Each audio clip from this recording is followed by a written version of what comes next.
Hello everyone, welcome to channel. और चलिए देख लेते हैं कल के लिए मार्केट का एनालिसिस है, क्या पॉसिबिलिटी बनती है। और ध्यान से समझने की कोशिश करना, बहुत कुछ इंपॉर्टेंट चीज़ें बताऊंगा, बहुत सी चीज़ें इंपॉर्टेंट बताऊंगा। और देखो, कल हमने जो एनालिसिस किया था वो भी प्रॉपर काम किया। आपको मैंने टारगेट दिया 22,794 का, यानी 800 के करीब का। तो वो टारगेट तो हमें अचीव हो गया। और मैंने आपको ये भी कहा था, देखो मैंने आपको क्या कहा था कि 616 के ऊपर ही मार्केट एग्रेसिवली ऊपर का गैप फिल करने के लिए मोमेंटम करेगी, उससे पहले नहीं करेगी। तो आज क्या हुआ मार्केट में? आज पहले ही मार्केट ने यहाँ पे निफ्टी ने गैप अप ओपन किया और इस लेवल को सस्टेन किया। सेकंड कैंडल ग्रीन बनने चली गई, सेकंड कैंडल हमारी ग्रीन बनती चली गई और पहली कैंडल का ब्रेकआउट मिला और हमें यहाँ पे एंट्री मिली। थोड़ा सा फिर हर्डल आया डोजी टाइप का, लेकिन वो क्या होता है, बायर को फंसाने के लिए होता है एक तरह से। ठीक है, स्टॉप लॉस हंटिंग की तरह काम करता है कि वो उसको डिसीजन को मैनिपुलेट किया जा सके कि हाँ आपने एंट्री गलत ली या रॉन्ग, राइट ली या रॉन्ग ली। ठीक है, तो उसके लिए वो होता है। तो लेकिन टारगेट हमें, पहला टारगेट जो हमारे एनालिसिस के अकॉर्डिंग था 22,794, यानी 800 के करीब का हमें टारगेट हमें अचीव हो गया। ठीक है, और ये ट्रायंगल पैटर्न हमने कल डिजाइन किया था, कल फाइंड आउट किया था, और ये हमने कहा भी था कि हाँ इसके ऊपर जाएगा तो थोड़ा सा रीटेस्ट करके फिर ब्रेकआउट करेगा। लेकिन मार्केट ने अपने हाई के ऊपर गैप अप करके फिर उसको क्रॉस ओवर करके प्रॉपर एंट्री दी और प्रॉपर टारगेट दिया। हालांकि मार्केट उसके बाद ऊपर भी क्लोज की है 850 के आसपास, 848 के आसपास निफ्टी ने क्लोज किया है। और ये एक कहूँ तो फिर मैं एक पॉजिटिव सिंबल है, पॉजिटिविटी की तरह हम इसको देख सकते हैं। बट यहाँ पे एक पॉइंट है जो मैं कहना चाहूँगा। देखो सिंपल सी बात है, कल आप सोचोगे एग्रेसिवली होके कॉल साइड बैठ जाओ या पुट साइड बैठ जाओ, नहीं, आप एग्रेसिवली कॉल साइड की डिसाइड करने की कोशिश करोगे। बट आपको ये चीज़ ध्यान रखना, मैं बार बार कहूँगा कि देखो ऑलरेडी यहाँ पे मेजर सपोर्ट थी। ठीक है, पहली चीज़, यहाँ पे ये मेजर सपोर्ट थी निफ्टी में 22,800 की। ठीक है, इस सपोर्ट के ऊपर हमें क्लोजिंग मिली है, बहुत अच्छी बात है, बहुत अच्छी बात है। सपोर्ट के ऊपर क्लोजिंग मिली है ज़्यादा, बल्कि कल मेरा एनालिसिस में एक पॉइंट ये भी था कि हाँ हो सकता है कि कल 22,800 से हमें रेसिस्टेंस फेस आउट करे, एक बार अचीव करके 22,800 वहाँ से रेसिस्टेंस फेस आउट करे और वहाँ से फिर बाउंस बैक नीचे की तरफ कर जाए। बट ये चीज़ नहीं हुई, मार्केट ने उसको सपोर्ट में कन्वर्ट किया और ऊपर क्लोज किया। ठीक है, मार्केट ने उसको सपोर्ट में ले लिया। अब यहाँ पे आगे की सिनेरियो क्या बनता है, ध्यान से समझने की कोशिश करना, आगे का सिनेरियो क्या बनता है। देखो मार्केट ने इस रेंज के अंदर बड़े बड़े मोमेंटम किए हैं, क्योंकि रेंज भी हमारी थोड़ी सी बड़ी है, और बड़ी क्या कहूँ, फिर मैनिपुलेटिंग मोमेंटम है थोड़े से। तो इस चीज़ का हमें ध्यान रखना है कल के लिए। देखो पहला पॉइंट क्या रखना है ध्यान, कि मार्केट ने ये एक रेंज बनाई थी। हो सकता है कि आप अगर माइंड में ये रखो कि हाँ कल मार्केट ऊपर, क्या ना, एग्रेसिवली ऊपर जाके क्लोज कर देगी, ये कर देगी, देखो इतना आसान नहीं है। और है भी तो वो लाइव मार्केट में प्राइस एक्शन के साथ कैंडल स्टिक को फॉलो करके तब आपको समझ में आएगा वो चीज़। ठीक है, तो इसलिए मैं कहता हूँ आप थोड़ा चार्ट पे फोकस किया करो, रीडिंग करिए, प्रैक्टिस कर लिया करो, पुरानी वीडियो देख लो, कोई प्रॉब्लम नहीं है मुझे। ठीक है, पुरानी वीडियो देख लिया करो ताकि आपको चार्ट को रीड करना आ जाए। तो कि देखो सिंपल सी बात है, मार्केट में अगर आपको चार्ट रीड करना आता है तो आप थोड़े से कॉन्फिडेंट के साथ एंट्री करोगे। अगर रीड नहीं करना आता और सिर्फ आप ये चीज़ जानते हो कि ये रेड कैंडल और ये ग्रीन कैंडल, तो आपके लिए प्रॉब्लम हो सकती है बहुत अच्छे से। ठीक है, अब हम आगे की प्लानिंग क्या करेंगे। पहला पॉइंट मैंने बता दिया आपको कि ये यहाँ पे होच पोच कर रखा है। ठीक है, होच पोच है, हमारे पास एक रेंज है, अगला लेवल हमारा 23,000 का है। अब कल का सिनेरियो क्या हो सकता है, देखो पहली चीज़ ये कि इसने इस रेसिस्टेंस लेवल को सपोर्ट में कन्वर्ट किया है, मतलब इसके ऊपर हमें क्लोजिंग मिली है। दूसरी चीज़, इसके लिए हमें क्या करना पड़ेगा, देखो मैं जो सही तरीका सोच रहा हूँ वो ये है कि मार्केट एक बार के लिए नीचे आए, यहाँ पे सपोर्ट कन्वर्ट करे, सपोर्ट को रिटेस्ट करे, यानी इसको रेसिस्टेंस को सपोर्ट में कन्वर्ट करेगी और फिर वो ऊपर के लेवल हमें दिखाएगी। इससे ज़्यादा की उम्मीद मैं नहीं करता। रीज़न उसका सिंपल सा है, जैसे कल भी मैंने आपको बताया था कि यहाँ पे मेरा टारगेट ये रहेगा, वो टारगेट लिया और मार्केट से बाहर। दूसरी चीज़, यहाँ पर भी मेरा टारगेट है, मार्केट जाने को ऊपर जा सकती है, लेकिन जिस तरह के लेवल के पास ये मोमेंटम होते हैं ना, ये काफ़ी टाइम, देखो अगर आप ऑप्शन बायर हो तो आपको समझ में आना चाहिए कि ऑप्शन का जो टाइम टाइम डीके होता है ना, वो बहुत ख़राब होता है। ऑप्शन में चाहिए होता है आपको मोमेंटम। मोमेंटम आ रहा है तो वह बहुत अच्छी बात है, नहीं आ रहा है तो मार्केट अगर एक जगह भी रुकी हुई है, निफ्टी अगर एक जगह भी रुका हुआ है, तो वह आपके ऑप्शन के प्रीमियम को डीके कर देगा। ये चीज़ दिमाग में बैठा लो कि आपके ऑप्शन का प्रीमियम वहाँ नहीं रहेगा। फॉर एग्जांपल अगर मैं आपको इस चीज़ को अच्छे से समझाऊँ, देखो फॉर एग्जांपल यहाँ पे हम देखते हैं कि यहाँ से हमने एंट्री ली। ठीक है, इस ब्रेकआउट पे हमने एंट्री ली, यहाँ पे ली, कहीं पे ली, इस कैंडल पे ली, कहीं पे भी लिया आपने। लेकिन जो ऑप्शन का प्रीमियम इस कैंडल के, मैं थोड़ा-सा और बड़ा कर लेता हूँ। ये चीज़ आप प्रैक्टिकल करके अपने आप में देखना कि इस कैंडल के पास जो प्रीमियम होगा, इस कैंडल के पास यानी इस हाई के पास जो प्रीमियम होगा, वो इस कैंडल के हाई के पास प्रीमियम नहीं होगा। क्योंकि जैसे ही ये रेड कैंडल बनी तो प्रीमियम स्पीडली डाउन होंगे और यहाँ से फिर वो साइडवेज और धीरे-धीरे टाइम डी के उसको खाता रहेगा, वो और down, down, down, down, down आपको यहाँ के आसपास के प्रीमियम मिल जाएँगे। यानी प्रीमियम का प्राइस जो यहाँ पे होगा वो इस कैंडल के प्राइस के पास भी हो सकता है। तो ये चीज़ मैं बोलता हूँ, ये चीज़ इसलिए बोलता हूँ क्योंकि ऑप्शन बायर हमेशा ये गलती करते हैं कि मार्केट पॉजिटिव है और उसको कंटिन्यू करना चाहिए। देखो ऑप्शन में कंटिन्यू, ऑप्शन में मोमेंटम और मैं कहूँ तो फिर कि स्पीडली बाय और स्पीडली प्रॉफिट लेकर निकलना होना चाहिए। उसमें आपको ग्रीड नहीं रखनी, जबकि ऑप्शन में बायर हमेशा यही करते हैं कि माइंड में ग्रीड रखते हैं और वहीं वो प्रॉब्लम क्रिएट कर लेते हैं। पहले प्रीमियम यहाँ डीके हुआ अच्छा खासा, उसके बाद इस हाई के पास जो प्रीमियम होगा वो इस हाई के कैंडल से नीचे होगा, यानी तकरीबन यहाँ पे। उसके बाद ये 2 कैंडल आए ना, तो ये आपका सारा प्रीमियम मेल्ट कर चुकी होंगी। उसके बाद वो वापस रिवर्स करके ऊपर जा चुके होंगे। तो ये होता है ऑप्शन बायर के लिए मोमेंटम को कैप्चर करना। मोमेंटम कैप्चर किया और मार्केट से बाहर। और एक चीज़ और, अगर एक बार प्रॉफिट कर लिया तो निकलो बाहर, दोबारा कोई ट्रेंड लेने की कोशिश नहीं। तो कल हमारा एनालिसिस था क्या कि हमें ये टारगेट देखने को मिल सकता है, और टारगेट मिला। उसके बाद मैंने टारगेट लिया, उसके बाद मैंने ये ट्रेड नहीं की। आपको लगता हो कि हाँ मैं एक एक्सपर्ट ट्रेडर हूँ, देखो एक्सपर्ट ट्रेडर हूँ तभी ये चीज़ बोल रहा हूँ कि हाँ एक बार प्रॉफिट आ गया फिर दोबारा मैं एंट्री नहीं करता जब तक कि कोई स्ट्रॉन्ग मोमेंटम ना बने। और फिर बार बार स्क्रीन पे बैठे रहना भी अच्छी बात नहीं होती कि देखते रहना कि अब बाई करो, अब सेल करो, अब बाई करो, अब सेल करो। वो चीज़ सबसे ज़्यादा पैनिक होती है, उसको ओवर ट्रेडिंग कहते हैं। क्योंकि आप स्क्रीन टाइम जितना अपना बढ़ाओगे तो वो आपसे मार्केट चार्ट आपसे साफ साफ बोलता रहेगा। अगर आप रीडिंग पर्पज से देख रहे हो तो बहुत अच्छी बात है। अगर आप उसको एंट्री पर्पज से देख रहे हो कि शॉर्ट की एंट्री करूँ या लॉन्ग की एंट्री करूँ, तो वहाँ पे आपको बहुत ज़्यादा झटके लगने वाले हैं। तो कल का हमारा सेटअप ये रहेगा, ध्यान से समझ लेना कि मैं उम्मीद कर रहा हूँ कि एक सही सेटअप ये रहेगा। देखो यहाँ पे रेसिस्टेंस लिया, इसका ब्रेकआउट कर दिया है, ठीक है। ये सपोर्ट में माना नहीं जाएगा, यहाँ पे इसने सपोर्ट में कन्वर्ट कर दिया है। बहुत से न्यू ट्रेडर ये सोच रहे हों कि यहाँ पे सपोर्ट इसने बना लिया है, बट नहीं।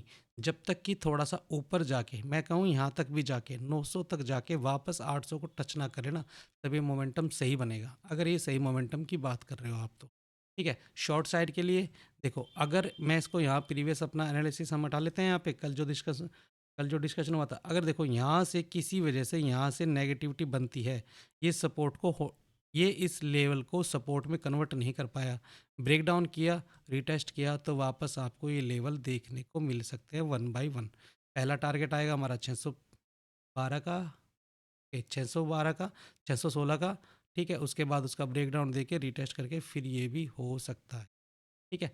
तो इस चीज़ को थोड़ा सा दिमाग में रखना कि हमारे पास 22,800 का लेवल ही बताएगा। बाकी मार्केट अगर गैप अप खुलती है तो फिर ये कह सकते हैं कि गैप अप खुलने के बाद वो बीच में खुलेगी।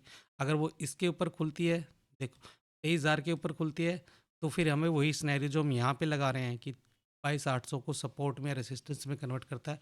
फिर यहाँ पे हमें ये देखना पड़ेगा कि 23,000 को वो कितने भी ऊपर क्यों ना खुले, क्योंकि 23,000 एक साइकोलॉजिकल नंबर है। कितने भी ऊपर क्यों ना खुले, वो एक बार 23,000 को सपोर्ट में कन्वर्ट करने आएगा, और सपोर्ट में कन्वर्ट करते टाइम वो नहीं कर पाया होल्ड 23,000 को, तो फिर वो ब्रेक डाउन करके रीटेस्ट करके नीचे वापस की एंट्री भी दे सकता है, ठीक है। तो ये चीज़ अच्छे से समझा दी मैंने आपको। निफ्टी का बहुत सी चीज़ें समझाई। अब मेरे चार्ट को देख के डरना मत, होच पोच होने की ज़रूरत नहीं है, क्योंकि यही चार्ट लाइन लेवल जितने ड्रॉ करता हूँ ये मुझे बहुत काम आते हैं कि हाँ मुझे एक वो पैनिक क्रिएट करने से हटा देते हैं कि जो दिमाग में होता है कि हाँ और दूसरा ग्रीड से बचाते हैं कि हाँ आगे लेवल है और मुझे उससे पहले ही बफर दे के 20% पे निकल जाना है, ठीक है। तो ये हो गया। अब चलते हैं वापस अपना बैंक निफ्टी की तरफ। बैंक निफ्टी का देख लेते हैं सिनेरियो। ये डाउ जोन्स हमारा 233 पॉइंट नेगेटिव में ट्रेड कर रहा है, यानी 23,000 पे हमें रेसिस्टेंस देखने को मिल सकता है। जर्नली बोल रहा हूँ, ऐसा परफेक्ट नहीं होता कि हमेशा ऐसा ही हो, ठीक है।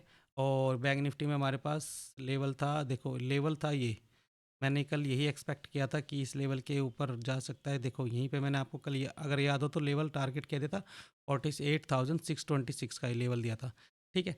तो इसके पार कितने ऊपर, अब बैंक निफ्टी ने अच्छा खासा गैप अप ओपन किया और लेवल हमारे पास ये आ रहा था। एक सेकंड, अब बड़ा कर लेता हूँ आपके साथ। अब देखो ये हाई था हमारा, ये ज़ोन था हमारा, इस ज़ोन के ऊपर बैंक निफ्टी ने गैप अप ओपन किया और सेम निफ्टी की तरह पहला टारगेट ही कर दिया लेवल वाइज़। अब देखो आपके सामने लेवल हैं, तो लेवल अगर मैं नहीं भी सेटअप एनालाइज़ करता तो मेरे पास प्रीवियस पहले से ड्रॉ किए हुए लेवल होते हैं जो मुझे लाइव मार्केट में भी हेल्प करते हैं।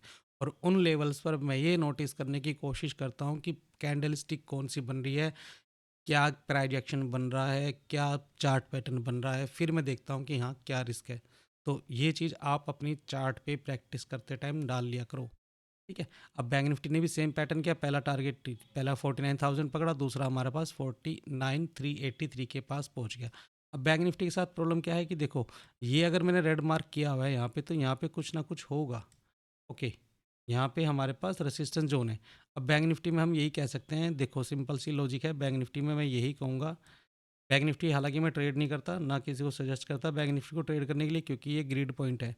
बैंक निफ्टी इसका ब्रेकआउट करे, ठीक है, रीटेस्ट करे, फिर हम पहला टारगेट ये देखेंगे कितना 49,500 का प्रॉफिट बुक कर लेंगे, फिर ब्रेकआउट करने का इंतजार करेंगे, फिर रीटेस्ट करेगा ये, उसके बाद फिर हम दूसरा टारगेट देखेंगे 49,700 का। इससे ज़्यादा अगर होगा तो देखो लेवल वाइज लेवल यही प्राइजेक्शन होगा, बट हर लेवल पे आपको प्रॉफिट बुक करने की आदत होनी चाहिए, क्योंकि बैंक निफ्टी है बड़े मोमेंटम कर देता है, कोई बात नहीं, लेकिन प्रॉफिट बुक कर लेना चाहिए। अब यहाँ पे यही लेवल आ रहा है, यहाँ पे ये हाई हमारा टकराया हुआ है, ये हाई है हमारे पास और यही लेवल है, ठीक है।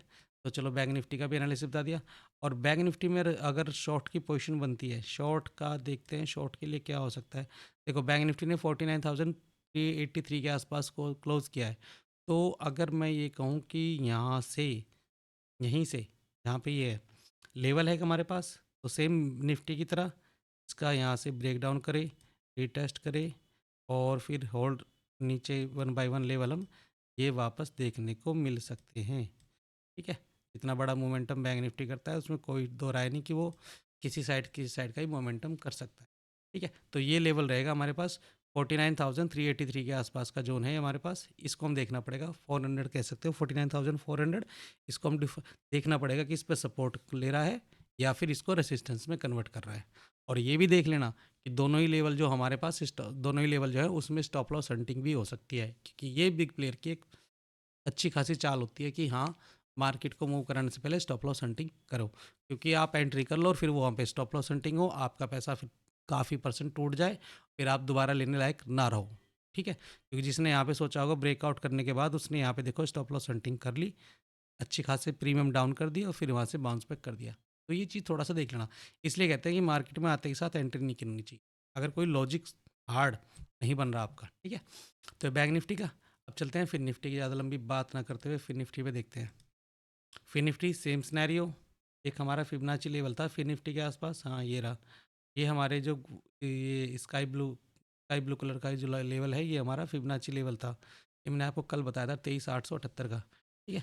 तो अगर इसकी बात मानी जाए तो हमारे पास एक लेवल ये आ रहा है, एक तो ये फिबोनाची के आसपास का, ठीक है।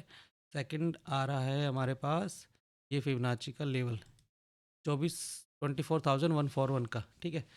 ये यहाँ पे दिख रहा है 24,119, यहाँ पे दिख रहा है 23,876, ये फिबोनाची के लेवल है, इसी के हिसाब से हम ट्रेड करेंगे।